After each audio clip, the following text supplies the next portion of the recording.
ସକାଳୁ ଆସିଲି ବିଲକୁ ପାଣି ଟୋପାଟେ ହେଲେ ନାହିଁ। କୁଆଡ଼େ ଗଲା ପାଣି? ପାଣି କୁଆଡ଼େ ଯାଇ ଜାଣିଛ ନା? ସେ ଯେଉଁ ବର୍ଷା ହେଉଛି ଦେଖୁଛ ନା, ସେ ଜାଗାରେ ସେଇଠି ହେଉଛି ବର୍ଷା। ଯେଉଁ ପୁରା ଲୋକମାନେ ଭାସି ଯାଉଛନ୍ତି, ବନ୍ୟା ହେଉଛି, ଆଉ ଲୋକଙ୍କୁ ଖାଇବାକୁ ମଧ୍ୟ ମିଳୁନି। ଆଉ ଆମ ଏରିଆରେ ଦେଖନ୍ତୁ ଭାଇନା, ପାଣି ଟୋପାଟେ ନାହିଁ ବୋଲି ଲୋକ ମାନେ ଧାନ ରୋଇ ପାରୁନାହାନ୍ତି। କ'ଣ ପାଇଁ? ଆଉ ଯେଉଁମାନେ ରହୁଛନ୍ତି ସେମାନେ ବୋର୍ରେ ପାଣି ଫାଣି ଟିକେ ମଡ଼େଇକି ରହୁଛନ୍ତି। ଆଉ କେତେ ଗହିର ଜାଗାରେ ପାଣି ହେଇଛି, କିନ୍ତୁ ବର୍ଷା ଏ ବର୍ଷ ନାହିଁ। କହିବାକୁ ଗଲେ ଚଳେ, ଏ ପର୍ଯ୍ୟନ୍ତ ନାହିଁ। ଆଗକୁ କ'ଣ ହେଇପାରେ କ'ଣ ଜଣା ନାହିଁ। କିନ୍ତୁ ବର୍ତ୍ତମାନ ଯେଉଁ ଚାରିଆଡ଼େ ବନ୍ୟା ଚାଲିଛି, ତା ବଦଳରେ ଆମର ଏଇଠି ମରୁଡ଼ି ଚାଲିଛି।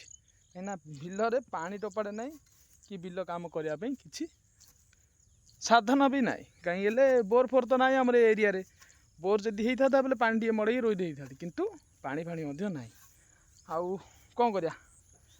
ଯେଉଁ ପର୍ଯ୍ୟନ୍ତ ପାଣି ନାହିଁ ସେ ପର୍ଯ୍ୟନ୍ତ ମୁଣ୍ଡରେ ହାତ ଦେଇକି ବହିବା ନାହିଁ। ଦେଖିବା ବିଲ କାମ ତ ହେଇପାରୁନି, ଆଉ ତା ବଦଳରେ ଅନ୍ୟ କିଛି କ'ଣ ଗୋଟେ କରିବା। ଆଉ କ'ଣ ବୋଲେ ଏ ବର୍ଷ କିଛି ନୂଆ ଜିନିଷ ଟ୍ରାଏ କରିବା, ୟୁଟ୍ୟୁବ୍ ଟ୍ରାଏ କରିବା, ୟୁଟ୍ୟୁବ୍ରେ ବ୍ଲଗିଂ ଟ୍ରାଏ କରିବା। ବ୍ଲଗିଂ ତ ଆପଣ ଦେଖୁଛନ୍ତି, ଏ ବ୍ଲଗିଂଟା ଆଉ କ'ଣ କରିହେବ ସେଇଟା ଦେଖିବା ଆଗକୁ।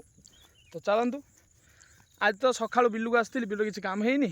ଘରକୁ ଗଲେ କ'ଣ କାମ କରିବା ଦେଖିବା। ଆଉ ଭିଡ଼ିଓ ଟିକେ ଆଗକୁ କଣ୍ଟିନ୍ୟୁ ରହିବ, ତ ଦେଖନ୍ତୁ।